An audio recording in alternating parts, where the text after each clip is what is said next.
Cette situation rappelle à quel point les infrastructures numériques sont devenues des cibles stratégiques, même pour des services du quotidien comme la Poste. La Poste est de nouveau victime d'une cyberattaque, seulement quelques jours après une première attaque survenue juste avant Noël. Ce jeudi 1er janvier, le site internet de la Poste ainsi que l'ensemble de ses systèmes informatiques sont devenus inaccessibles. Résultat, plusieurs services en ligne ne fonctionnent plus normalement, notamment le suivi des colis, qui est actuellement indisponible.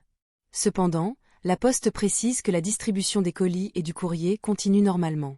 Les livraisons ne sont donc pas bloquées, et les colis peuvent toujours être récupérés en bureau de poste.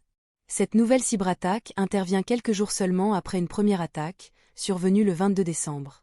À l'époque, il s'agissait d'une attaque par déni de service, qui avait rendu presque tous les services en ligne inutilisables pendant plusieurs jours, ce qui est assez rare pour ce type d'attaque.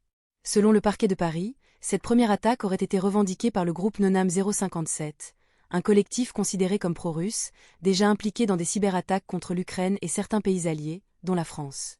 Toutefois, des experts en cybersécurité appellent à la prudence. Ils estiment que cette revendication pourrait être opportuniste, certains groupes cherchant parfois à profiter de l'actualité pour gagner en visibilité médiatique. Cette situation rappelle à quel point les infrastructures numériques sont devenues des cibles stratégiques, même pour des services du quotidien comme la Poste.